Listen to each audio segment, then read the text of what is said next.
Hi, welcome back to my channel. For those who don't know me, my name is Katharine, and in today's video, we're going book shopping.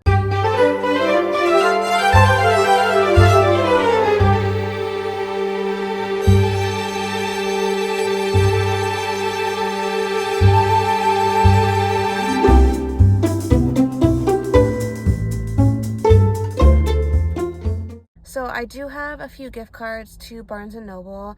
I use this app called Fetch, and basically you scan receipts from like grocery shopping, Amazon, any receipt that you can possibly think of, you can scan on Fetch, and it basically gives you points, and you can use those points towards like gift cards and things towards Barnes & Noble, Amazon. This video isn't sponsored by Fetch. I'm just letting you know that's the reason why I'm here at Barnes & Noble right now, is because I have a few gift cards that I want to use that I've gotten from using Fetch and getting the gift cards from using my points. But anyways, we're here at Barnes & Noble. I have a few books in mind that I want to check out to see if they're here. I'm at a new Barnes & Noble today. I'm not at the normal Barnes & Noble that I regularly go to. It's a Barnes & Noble about, I would say, 45 minutes from me, and it's a little bit more out of the way than my normal Barnes & Noble. And this has 2 floors, which is really special because I've only been in one Barnes & Noble that has been 2 floors, and I've been to the New York City Barnes & Noble, which is 4 floors, which is insane, but this is just as cool being 2 floors. So let's head inside.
So I did some damage. I got The Unmaking of June Farrow by Adrienne Young.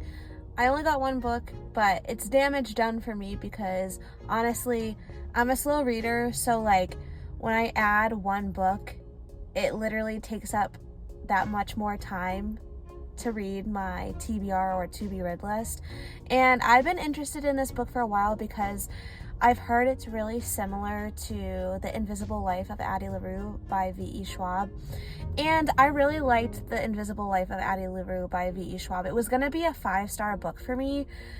Literally had like the 5-star feeling and everything. Like if you're a reader, you know what a 5-star feeling is.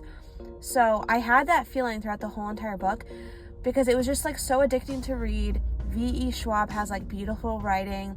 I just love how the characters were done, how the plot was done, like everything was perfect. But the fact of the matter is that V.E. Schwab added like some things that were in there that like I just didn't appreciate, like as a Christian.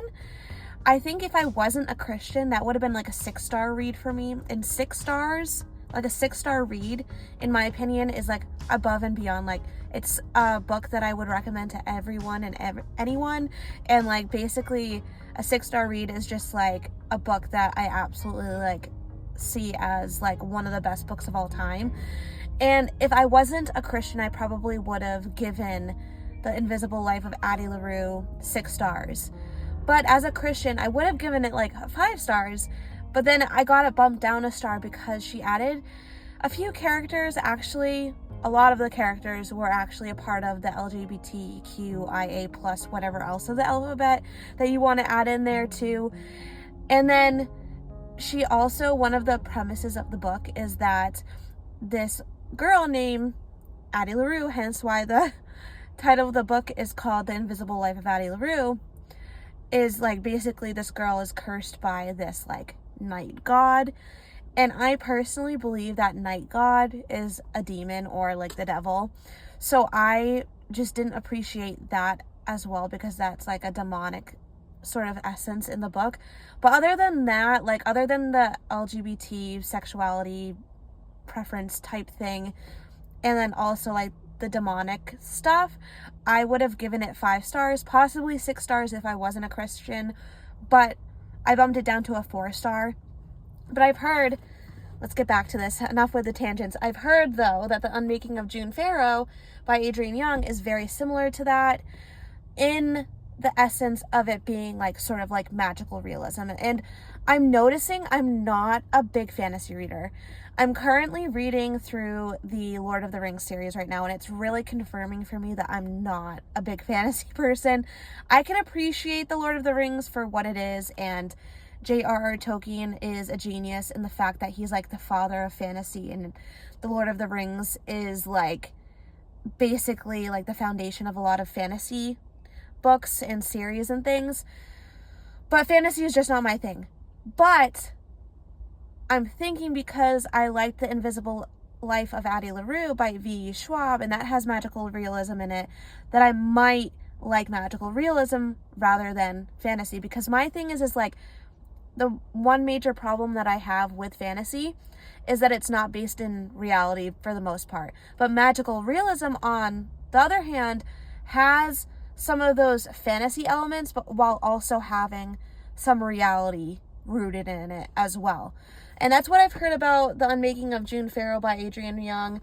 Let me just read the back of this for you so that you get a gist of what's it about. I have a really hard time describing books not having read them before. I know some people don't like when booktubers read the back of books like via the synopsis, but I'm going to do it because this is the only way I know how to describe it. So it says, in the small mountain town of Jasper, North Carolina, June Farrow is waiting for fate to find her. The Farrow women are known for their thriving flower farm and for the mysterious curse that has plagued their family line. The whole town remembers the madness that led to Susanna Farrow's disappearance, leaving her daughter, June, to be raised by her grandmother and haunted by rumors. It's been a year since June started seeing and hearing things that aren't there. Faint wind chimes, a voice calling her name, a mysterious door appearing out of nowhere, signs of what June has always known is coming. But June is determined to end the curse once and for all, even if she must sacrifice the hope of love and a family of her own. After her grandmother's death, June discovers a series of cryptic clues regarding her mother's disappearance, except these only lead to more questions. But could the door she once assumed was a hallucination be the answer she's been searching for? The next time it appears, June realizes that she can touch it and walk through the threshold.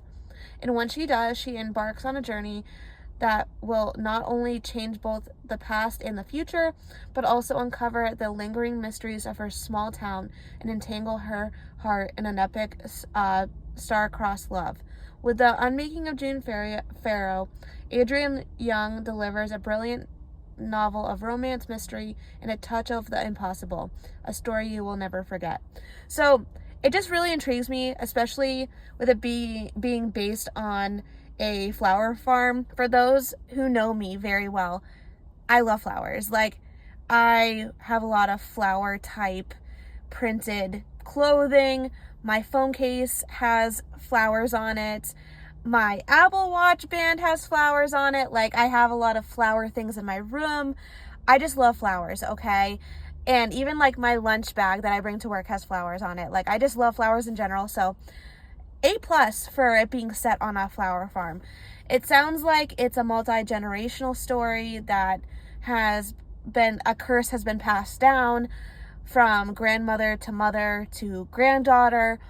And it just sounds like a combination of a lot of things that I like, including magical realism, romance, family, discovering yourself, like coming of age type story. It just sounds like something that I would enjoy reading, and hopefully I do.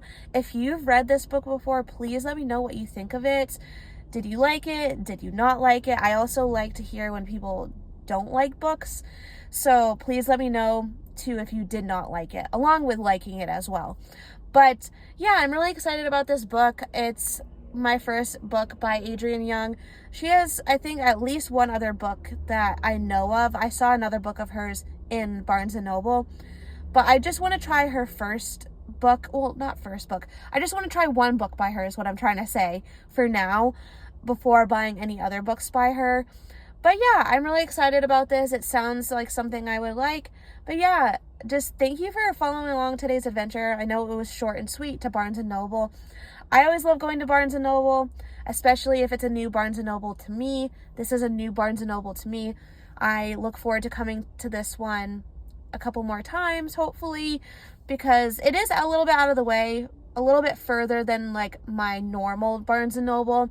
But I like how they have a bigger selection, and they have 2 floors. It just seems like they have a lot more going on rather than like my original like normal Barnes & Noble. I did try to go up into like the religion section. They do have a religion section, and that typically has like your Bibles, but it also has like your Christian fiction. I didn't see any Christian fiction books that I wanted to buy. I did see some Christian fiction books that I've already bought and read, but I didn't see any there today that I wanted to buy and also read. So I just said, get this one for right now, The Unmaking of June Farrow by Adrienne Young, because I know this was on my TBR or to be read list. But yeah, I am just really excited to get to this. I have mentioned before on this page that, or on this channel, I should say, that I've been trying to read more Christian fiction and making a major switch to mostly that, but occasionally I will read like just regular fiction as long as I know that it's clean. But yeah, I'm excited to read this. Again, thank you for coming along today's adventure. Do all the YouTube things that you know how to do. Like, comment, and subscribe, and I'll see you in my next video. Bye!